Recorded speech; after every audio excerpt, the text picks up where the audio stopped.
Language focus. Comma.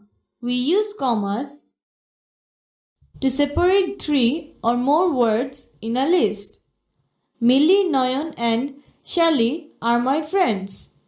They are kind, polite and caring.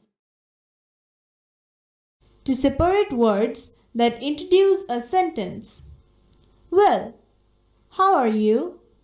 Yes, I know Lila. Oh, I'm fine. No, I don't know Yusuf. To separate the name of a person addressed in a sentence. Tamim, listen to this song. Neil, can you please turn on the radio? Let's eat Raj. Let's eat Raj. Correct the sentence.